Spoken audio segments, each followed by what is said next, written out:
کہ واہ فرماتے ہیں کہ واہ کیا جود و کرم ہے شہ بطحا تیرا،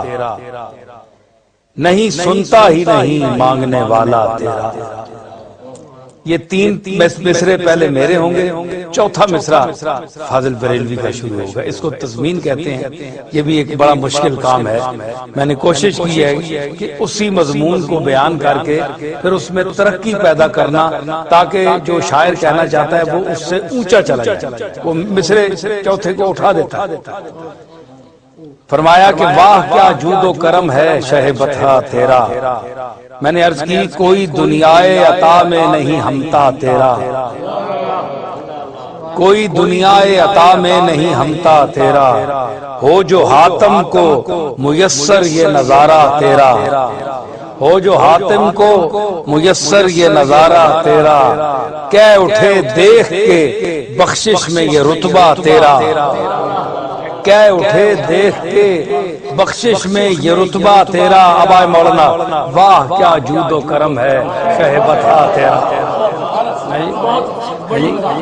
کہہ اٹھے دیکھ کے بخشش میں یہ رتبہ تیرا، واہ کیا جود و کرم ہے شہ بطحا تیرا، نہیں سنتا ہی نہیں مانگنے والا تیرا۔ فرماتے ہیں فرش والے تیری عظمت کا علو کیا جانے، فرش والے تیری عظمت کا علو کیا جانے، خسروا عرش پہ اڑتا ہے پھریرا تیرا، پھریرا جھنڈا،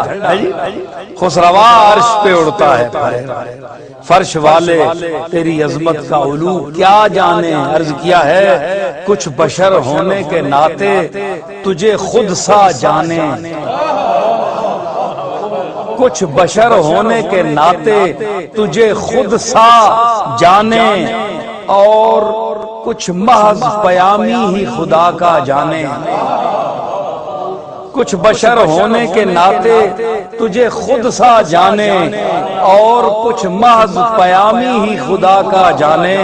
ارے ان کی اوقات ہی کیا ہے کہ یہ اتنا جانے، ان کی اوقات ہی کیا ہے، ان کی اوقات ہی کیا ہے کہ یہ اتنا جانے۔ ارے فرش والے تیری عظمت کا علو کیا جانے، ہے جی۔ اب دیکھیں اس مصرے کو دیکھیے کہ فرش والے تیری عظمت کا علو کیا جانے۔ اب میرے مصرے دوبارہ سنیے کہ کچھ بشر ہونے کے ناطے تجھے خود سا جانے، کہ یہ ہماری طرح بشر ہے، اور کچھ محض پیامی ہی خدا کا جانے۔ بھئی یہ ڈاکیا تھا معاذ اللہ، وہ خط دے کے چلا گیا، کچھ یہ سمجھتے ہیں ان کی اوقات ہی کیا ہے کہ یہ اتنا جانے، جو ایسا کہتے ہیں ان کی اوقات ہی کیا ہے کہ یہ اتنا جانے۔ ارے فرش والے تیری عظمت کا علو کیا جانے، خسروا عرش پہ اڑتا ہے پھریرا تیرا۔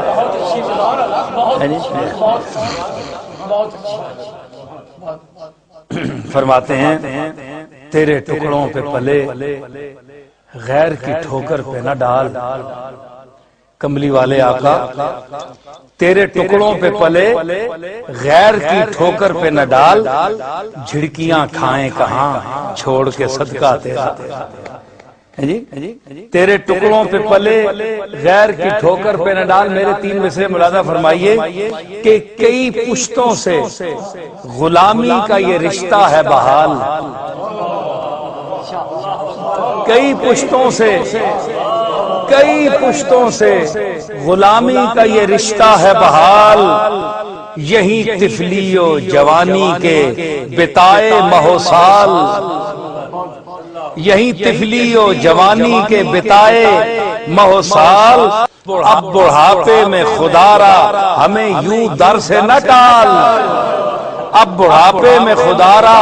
ہمیں یوں در سے نہ ٹال، تیرے ٹکڑوں پہ پلے غیر کی ٹھوکر پہ نہ ڈال۔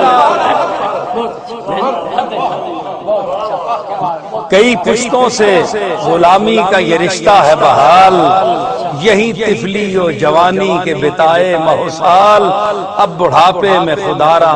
ہمیں یوں در سے نہ ٹال، تیرے ٹکڑوں پہ پلے غیر کی ٹھوکر پہ نہ ڈال، جھڑکیاں کھائیں کہاں چھوڑ کے صدقہ تیرا۔ دیکھیے سبحان اللہ، کیا زبان ہے فاضل بریلوی کی، کیا زبان ہے، ٹکسالی زبان۔ میں ایک شاعر ہوں اور میرا ایک خیال ہے کہ میں نے بڑی اچھی اردو پڑھی ہے، فارسی اردو کا، عربی کا طالب علم ہوں اور اچھے استادوں کو پڑھا ہے، تو مجھے کچھ حق بھی ہے، اگر میں کوئی لفظ اپنے لیے کہہ دوں تو مجھے حق بھی حاصل ہے۔ میں اس حق کو استعمال کرتے ہوئے کہتا ہوں کہ فاضل بریلوی نے جو زبان استعمال کی ہے وہ زندہ و پائندہ زبان ہے، اور جو تراکیب استعمال کی ہیں اور جو نیا اس میں جو اس میں معنویت پیدا کی ہے، جو ترکیب سازی کی ہے، وہ اس انداز کی ہے کہ بڑے بڑے ان کے معاصر شعراء میں وہ شان نظر نہیں آتی۔ دیکھیے یہ زبان دیکھیے کہ کس کا منہ تکیے، کہاں جائیے، کس سے کہیے، کس کا منہ تکیے۔ حضور اگر آپ ہمیں دروازے سے نکال دیں گے سرکار تو کس کا منہ تکیے، کہاں جائیے، کس سے کہیے، تیرے ہی قدموں پہ مٹ جائے یہ پالا تیرا۔ اگر آپ نے نکال دیا تو ہم جائیں گے کہاں، کس کا منہ تکیے، کہاں جائیے، کس سے کہیے۔ دیکھیے یہی تینوں ٹکڑے، یہی انگ ہے میرا بھی، غم دوراں سے جو گھبرائی ہے کس سے کہیے، غم دوراں سے جو گھبرائی ہے کس سے کہیے، اب اپنی الجھن کسے بتلائیے، کس سے کہیے، اپنی الجھن کسے بتلائیے، کس سے کہیے، چیر کر دل کسے دکھلائیے، کس سے کہیے، کس کا منہ تکیے، کہاں جائیے، کس سے کہیے۔ غم دوراں سے جو گھبرائی ہے کس سے کہیے، اپنی الجھن کسے بتلائی ہے، کس سے کہیے، چیر کر دل کسے دکھلائی ہے، کس سے کہیے، کس کا منہ تکیے، کہاں جائیے، کس سے کہیے، تیرے ہی قدموں پہ مٹ جائے یہ پالا تیرا۔ اور میں نور ٹی وی کے وساطت سے اپنے معزز اور باشعور اور ذہین اور اہل علم و فن کی قدر کرنے والوں کی نظر کرتا ہوں اپنی یہ ترکیب جو حضرت فاضل بریلوی کے اس شعر پر میں نے لگائی ہے۔ فرماتے ہیں مشہور شعرا آفاق شعر ہے، میں تو مالک ہی کہوں گا کہ ہو مالک کے حبیب، میں تو مالک ہی کہوں گا کہ ہو مالک کے حبیب، یعنی محبوب و محب میں نہیں میرا تیرا۔ میں نے مصرے لگایا کہ نظر عشاق نبی ہے یہ میرا حرف غریب، نظر عشاق نبی ہے یہ میرا حرف غریب، منبر واز پہ لڑتے رہے آپس میں خطیب، منبر واز پہ لڑتے رہے آپس میں خطیب، یہ عقیدہ رہے اللہ کرے مجھ کو نصیب، میں تو مالک ہی کہوں گا کہ ہو مالک کے حبیب۔ ہے جی دوبارہ پڑھتا ہوں، نظر عشاق نبی ہے یہ میرا حرف غریب، منبر واز پہ لڑتے رہے آپس میں خطیب، منبر واز پہ لڑتے رہے آپس میں خطیب، یہ عقیدہ رہے اللہ کرے مجھ کو نصیب، میں تو مالک ہی کہوں گا کہ ہو مالک کے حبیب، یعنی محبوب و محب میں نہیں میرا تیرا۔ آخری شعر ہے آپ کا کہ تیری سرکار میں لاتا ہے رضا اس کو شفیع، تیری سرکار میں لاتا ہے رضا اس کو شفیع، جو میرا غوث ہے اور لاڈلا بیٹا تیرا۔ میں نے عرض کیا ہے کہ تجھ سے ہر چند وہ ہیں قدر و فضائل میں رفیع، تجھ سے ہر چند وہ ہیں قدر و فضائل میں رفیع، کر نصیر آج مگر فکر رضا کی توسیع، کر نصیر آج تجھ سے ہر چند وہ ہیں قدر و فضائل میں رفیع، کر نصیر آج مگر فکر رضا کی توسیع، پاس ہے اس کے شفاعت کا وسیلہ بھی وقیع، پاس ہے اس کے شفاعت کا وسیلہ بھی وقی، تیری سرکار میں لاتا ہے رضا اس کو شفیع، جو میرا غوث ہے اور لاڈلا بیٹا ہے۔ تو آپ نے دیکھا کہ نعت کس انداز سے فاضل بریلوی نے کہی ہے، اور یہی انداز ذرا تھوڑا سا اور ہے انداز ان کا، لیکن وہ بھی لکھنؤ کی زبان ہے، اور حضرت امیر مینائی علیہ رحمت کی شخصیت سے کون واقف نہیں۔ تو آپ کو بھی اللہ نے زبان بھی، علم بھی اور فن بھی، اور وہ رامپور میں مسند افتاء پر بھی رہے، لیکن حضرت فاضل بریلوی کا ایک انداز جو ہے وہ چونکہ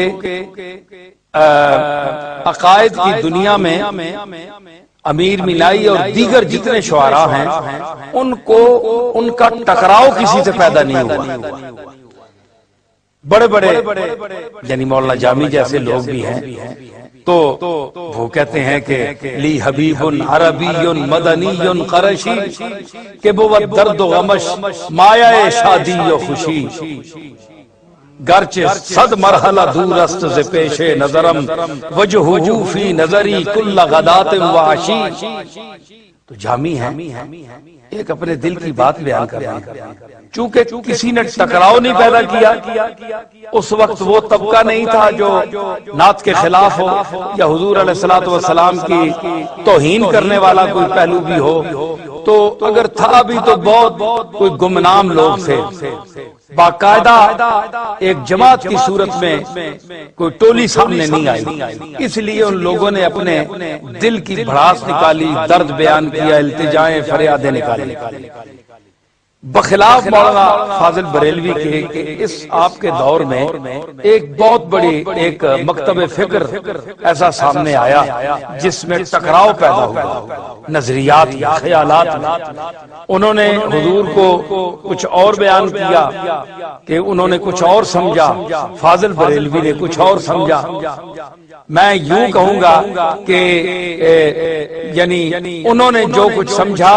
وہ آپ نہیں تھے، اور فاضل بریلوی نے جو سمجھا وہی آپ تھے۔ یوں کہو، فاضل بریلوی نے جو سمجھا وہی تھے آپ، تو وہ تھے۔ اس لیے فاضل بریلوی کی شاعری دوسرے لوگوں سے اس لیے اس کا درجہ زیادہ سمجھتا ہوں میں، زبان و بیان تو ہے، یہ تو ان کے گھر کی بات ہے۔ حسن رضا بھی کوئی کم آدمی نہیں ہے، وہ بھی ان کے چھوٹے بھائی ہیں، اور وہ خود ان کی تعریف کیا کرتے تھے، وہ تو باقاعدہ داغ کے شاگرد تھے، داغ دہلوی کے۔ اور یہ مجھے آپ کو حیرت ہوگی سن کر یہ بات کہ جب مولانا نے یہ مطلع فرمایا تھا کہ وہ سوئے لال ازار پھرتے ہیں، تیرے دن اے بہار پھرتے ہیں، تو حسن رضا چونکہ داغ صاحب کے شاگرد تھے، اور داغ بلبل ہندوستان تھا، داغ کا مطلب سنیے کہ کعبے کی ہے ہوس کبھی کوئے بتاں کی ہے، کعبے کی ہے ہوس کبھی کوئے بتاں کی ہے، مجھ کو خبر نہیں میری مٹی کہاں کی ہے۔